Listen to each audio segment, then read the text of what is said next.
Olá, pessoal. Eu sou Maiara, acadêmica de enfermagem da Universidade Federal de Campina Grande, do campus Cajazeiras, e faço parte do LATICS, Laboratório de Tecnologia, Informação e Comunicação em Saúde. Hoje nós vamos falar sobre as leis orgânicas da saúde, para iniciar com a Lei 8080/90. O nosso objetivo hoje é uma aproximação com a lei, já que ela é extensa. Então, nós vamos abordar os pontos mais importantes. Então, a 8ª Conferência Nacional de Saúde aconteceu no ano de 1986. Foi em Brasília e ela teve como participante estudantes, trabalhadores, intelectuais da saúde, representantes dos movimentos sociais e movimentos da saúde, parlamentares, sindicatos. E ela teve como presidente o professor Sérgio Arouca. Nessa 8ª Conferência Nacional de Saúde foram discutidos as diretrizes e os princípios da reforma sanitária, que buscava por um conceito ampliado de saúde, por uma hierarquização e descentralização dos serviços, e também eles buscavam o reconhecimento da saúde como um direito do povo e um dever do Estado. A reforma sanitária ela buscava a criação de um sistema único de saúde e, consequentemente, derrubar um sistema que tinha de saúde que era um modelo de médico curativo que estava acontecendo no Brasil durante a ditadura militar. E eles buscavam melhorias nas condições de vida da população e universalizar a saúde. Então, também foi na 8ª Conferência Nacional da Saúde que os princípios da reforma sanitária foram instituídos na Constituição Federal de 88. Então, o SUDS, o Sistema Unificado Descentralizado de Saúde, ele foi um processo de transição das ações integradas de saúde para o Sistema Único de Saúde, onde houve a criação dos conselhos municipal e estadual, e houve uma abrangência no atendimento, mesmo que fosse de forma ineficaz. Então, dando início ao SUS, que foi instituído através da Carta Magna na Constituição Federal de 88. Então, o SUS, ele é o Sistema Único de Saúde, é o sistema oficial do Brasil, e ele é uma nova formulação política e organizacional para o reordenamento dos serviços e ações de saúde estabelecidos pela Constituição Federal de 1988. Então, foram usados para implantar o SUS na Constituição Federal os princípios e diretrizes da reforma sanitária. E segue a mesma doutrina e os mesmos princípios organizativos em todo o território nacional, sob a responsabilidade das 3 esferas autônomas de governo, federal, estadual e municipal. Portanto, ele é um sistema unificado. Os princípios do SUS, eles são classificados em doutrinários e organizativos. Os doutrinários, eles vão caracterizar a forma da assistência e vão trazer a filosofia do sistema. E os princípios organizativos, eles vão falar da organização e da estruturação do SUS. Então, aqui nós temos os princípios doutrinários: a universalidade, a integralidade e a equidade, onde a universalidade ela é o princípio que todas as pessoas têm direito ao atendimento, independente de cor, religião, raça, local de moradia, situação de emprego ou renda, e em todos os níveis de assistência, os quais compreendem as ações de promoção, proteção e recuperação da saúde, da menor à maior complexidade. Já a integralidade, ela é o conjunto articulado e contínuo de ações e serviços preventivos e curativos, individuais e coletivos, exigido para cada caso em todos os níveis de complexidade do sistema. Para que haja a integralidade da assistência, se faz necessária a articulação entre a prevenção, a promoção e a recuperação no cuidado prestado a cada cidadão que utiliza o SUS. A equidade, ela assegura ações e serviços de saúde de todos os níveis, de acordo com a complexidade que o caso requeira, sem privilégios e sem barreiras. Significa o princípio da justiça social, buscando corrigir as iniquidades sociais e em saúde. Vamos iniciar a lei propriamente dita. A lei foi criada em 19 de setembro de 1990. Ela dispõe sobre as condições para a promoção, a proteção e a recuperação da saúde, a organização e o funcionamento dos serviços correspondentes e dá outras providências. O artigo 1º fala que esta lei regula em todo o território nacional as ações e serviços de saúde executados isolado ou conjuntamente, em caráter permanente ou eventual, por pessoas naturais ou jurídicas de direito público ou privado. Então, o artigo 1º, ele respeita o que diz o artigo 197 da Constituição Federal, que confere ao Estado a responsabilidade de prover as condições de saúde para a população. Então, aqui nós temos as diretrizes do SUS, que também são conhecidos como os princípios organizativos. E temos a descentralização, onde a tomada de decisão político-administrativa deixa de ser apenas da União e passa a ser de responsabilidade do Estado e do município, com ênfase na municipalização. O atendimento integral, ele consiste na assistência ao sujeito, desde a proteção, a promoção, até a recuperação e a reabilitação da saúde, de acordo com as suas necessidades. A participação da comunidade, ela consiste na participação da população através das suas entidades representativas, na formulação das políticas de saúde, tanto também como no seu controle e na sua execução. Bom, o artigo 2º fala que a saúde é um direito fundamental do ser humano, devendo o Estado prover as condições indispensáveis ao seu pleno exercício. Esse artigo 2º ele é baseado no artigo 196 da Constituição Federal, que fala exatamente a mesma coisa, que a saúde é um direito da pessoa e um dever do Estado.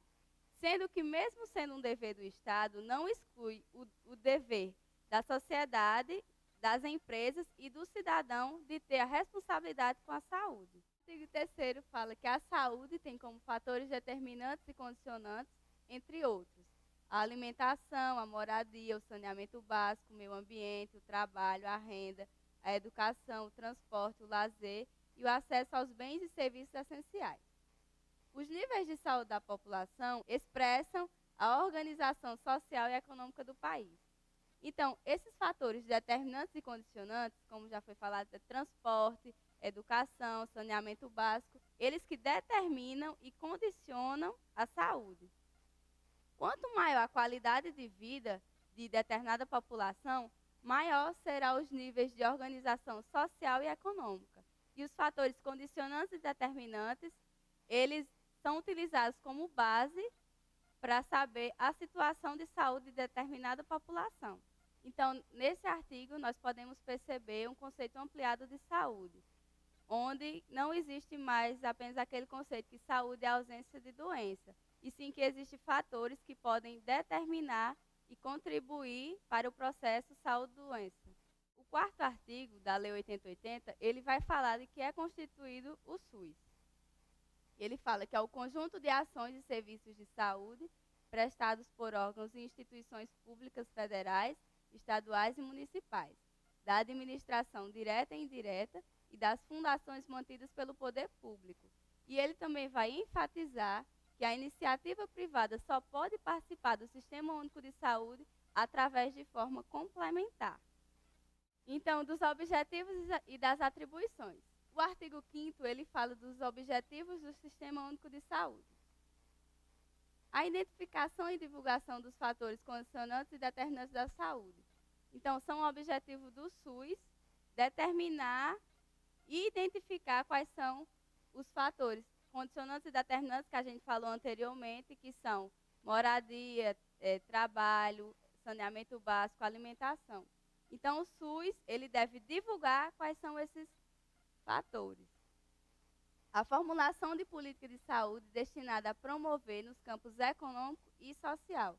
Então, essas políticas são como, por exemplo, as políticas de saúde da mulher, de saúde do idoso, saúde da criança, e elas são criadas com o objetivo de que haja ações através dessas políticas, ações de serviços de saúde através dessas políticas.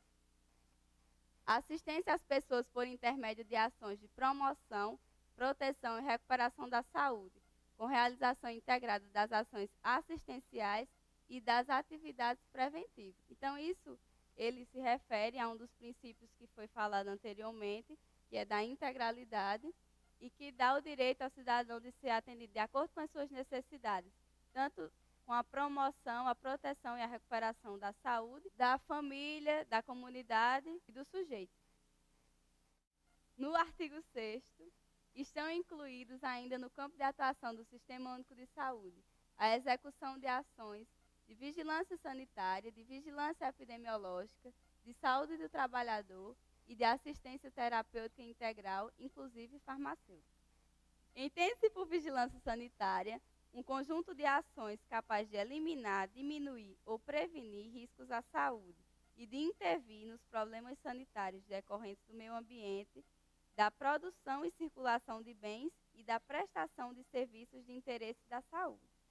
Entende-se por vigilância epidemiológica um conjunto de ações que proporcionam o conhecimento, a detecção ou prevenção de qualquer mudança nos fatores determinantes e condicionantes de saúde, individual ou coletiva, com a finalidade de recomendar e adotar as medidas de prevenção e controle das doenças ou agravos.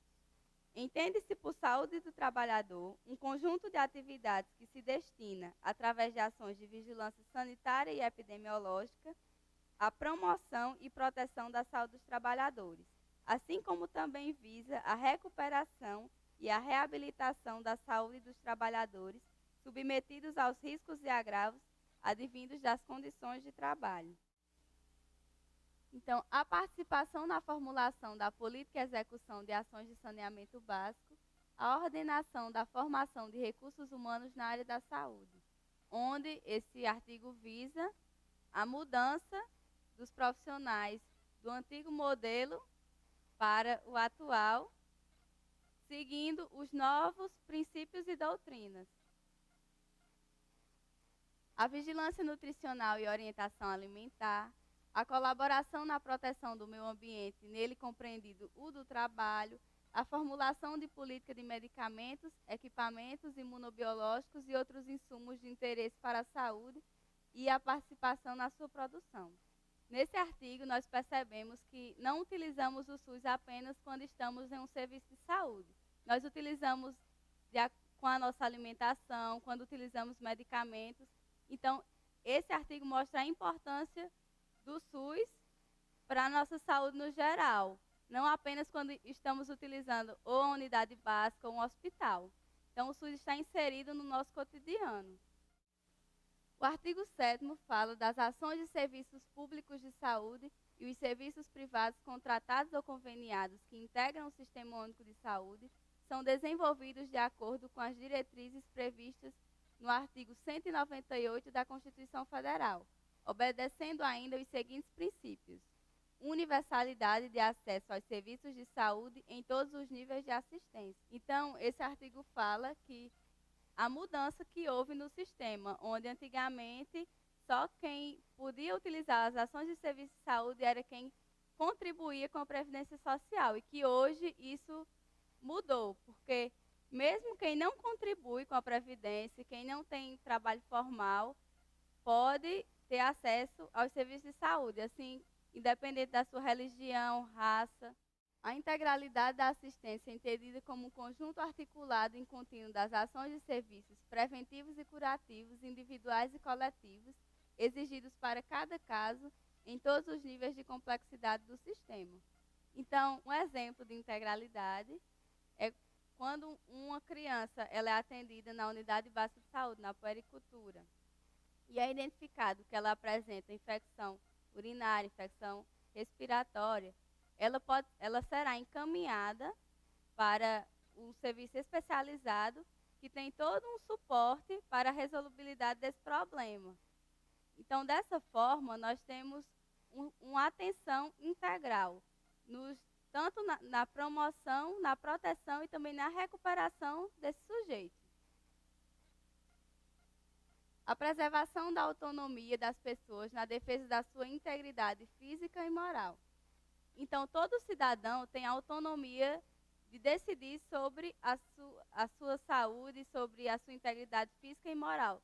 De que forma? Ela pode recusar um procedimento, pode recusar a utilização de algum medicamento que fira a sua integridade moral e física. Mas ela deve saber da sua responsabilidade com sua própria saúde. E não cabe ao SUS ferir essa autonomia. Igualdade da assistência à saúde sem preconceitos ou privilégios de qualquer espécie.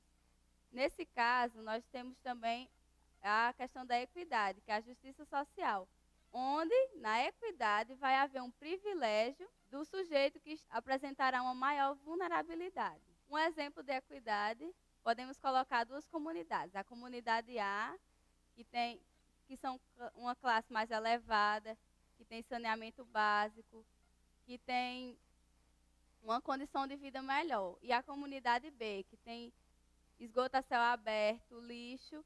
Então, nós vamos priorizar as ações de serviço de saúde para os sujeitos que estão mais vulneráveis, que são da comunidade B. Direito à informação às pessoas assistidas sobre sua saúde.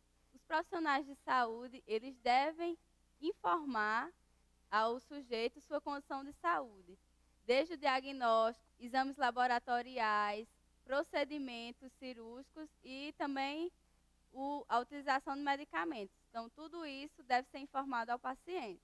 Divulgação de informação quanto ao potencial dos serviços de saúde e sua utilização pelo usuário. Então, o SUS ele deve fazer propagandas, deve divulgar os serviços oferecidos por ele, com o intuito de sensibilizar o usuário para usufruir desses serviços prestados pelo Sistema Único de Saúde. A utilização da epidemiologia para o estabelecimento de prioridades, a alocação de recursos e a orientação programática. Então, através da epidemiologia, é onde o SUS ele vai saber onde estão as endemias, as epidemias, e também vai servir de base para o investimento em determinada área de acordo com a necessidade. A participação da comunidade, como já foi falado, que a participação de comunidade é importante para o controle social. Também a formulação das políticas de saúde e o controle da execução desses serviços. Descentralização política administrativa com direção única em cada esfera de governo. Antigamente eram duas direções, o Ministério da Saúde e o Ministério da Previdência e da Assistência Social. E com a descentralização político-administrativa, o poder vai ficar em cada esfera de governo, da União, do Estado e do município. Integração em nível executivo das ações de saúde, meio ambiente e saneamento básico. Conjugação dos recursos financeiros, tecnológicos, materiais e humanos da União, dos Estados, do Distrito Federal e dos municípios, na prestação de serviços de assistência à saúde da população. Capacidade de resolução dos serviços em todos os níveis de assistência. Organização dos serviços públicos de modo a evitar duplicidade de meios para fins idênticos, que é como, por exemplo, é utilizado os sistemas de informação, que através das notificações, eles vão evitar essa duplicidade de meios para fins idênticos. Artigo 8º fala das ações e serviços de saúde executados pelo Sistema Único de Saúde, seja diretamente ou mediante a participação complementar da iniciativa privada. Serão organizados de forma regionalizada e hierarquizada em níveis de complexidade crescente. Essa forma regionalizada são as regiões de saúde, que elas devem dar assistência de acordo com as necessidades do sujeito, onde pode haver um convênio entre os municípios. Então, um exemplo de forma regionalizada são as regiões de saúde, que são pactuadas com o intuito de atender às necessidades, levando em consideração o atendimento desde a atenção primária até a terciária. O exemplo de forma hierarquizada é que a hierarquização ela vai consistir na divisão dos níveis de saúde, que vai da atenção primária, que ela resolve 80% dos problemas de saúde e é de responsabilidade do município. A atenção secundária resolve 15% dos problemas de saúde e é de responsabilidade do Estado, e a atenção terciária, que resolve os 5% restantes dos problemas de saúde. A direção do Sistema Único de Saúde é única, de acordo com o inciso 1º do artigo 198 da Constituição Federal, sendo exercida em cada esfera de governo pelos seguintes órgãos: no âmbito da União, pelo Ministério da Saúde; no âmbito dos Estados e do Distrito Federal, pela respectiva Secretaria de Saúde ou órgão equivalente; e no âmbito dos municípios, pela respectiva Secretaria de Saúde ou órgão equivalente. Artigo 13º fala da articulação das políticas e programas a cargo das comissões intersetoriais, que abrangerá em especial as seguintes atividades: alimentação e nutrição, saneamento e meio ambiente, vigilância sanitária e farmacoepidemiologia, recursos humanos, ciência e tecnologia e saúde do trabalhador. Logo, as comissões intersetoriais vão abranger outros setores que estão atrelados com o SUS. Artigo 14º. Deverão ser criadas comissões permanentes de integração entre os serviços de saúde e as instituições de ensino profissional e superior. Então, da competência e das atribuições. Competência quer dizer a capacidade de realizar. E a atribuição está atrelado ao dever, à responsabilidade. Então, o artigo 15, 16, 17, 18 e 19 vai falar dessas competências e atribuições do SUS, onde o 15º vai falar das atribuições comuns, tanto da União, como do Estado, como dos municípios. O 16º vai falar da competência da direção apenas nacional do SUS, então da direção da União. O artigo 17º vai falar da competência da direção estadual. O artigo 18º vai falar da competência da direção municipal do SUS. E o 19º da competência do Distrito Federal, e integrar as competências tanto do Estado como do município. Dos serviços privados de assistência à saúde. O artigo 20 vai falar dos serviços privados de assistência à saúde, caracterizam-se pela atuação por iniciativa própria de profissionais liberais legalmente habilitados e de pessoas jurídicas e de direito privado na promoção, proteção e recuperação da saúde. Então, esse artigo caracteriza o serviço privado. Artigo 23. É vedada a participação direta ou indireta de empresas ou de capitais estrangeiros na assistência à saúde, salvo através de doações de organismos internacionais vinculados às organizações das Nações Unidas, de entidades de cooperação técnica e de financiamento e empréstimos. Então, só poderá haver participação de empresas através de doações e que essas empresas elas devem ser vinculadas à ONU. O serviço privado ele só vai poder participar da assistência à saúde pelo SUS quando houver uma insuficiência na cobertura da assistência do SUS. Por exemplo, quando tiver uma epidemia de alguma doença e o SUS não conseguir assistir a todos, então ele vai recorrer à assistência privada, que será através de contrato ou convênio, e as prioridades são instituições filantrópicas e sem fins lucrativos. Elas são apenas prioridades e não exclusividade. Então, essas instituições privadas que poderão prestar serviço complementar, elas devem ter o comportamento de acordo com os princípios e diretrizes do SUS. Dos recursos humanos. A política de recursos humanos na área de saúde será formalizada e executada articuladamente. O parágrafo único fala que os serviços públicos que integram o Sistema Único de Saúde constituem o campo de prática para ensino e pesquisa, mediante normas específicas elaboradas conjuntamente com o sistema educacional. Esse artigo fala da importância da articulação do SUS com a educação, como, por exemplo, a rede escola. Nesse caso, nós percebemos a pactuação das instituições de saúde com as instituições de ensino, onde as instituições de saúde servirão de campo para estágio, de aulas práticas, de residência e de internato para as instituições de ensino.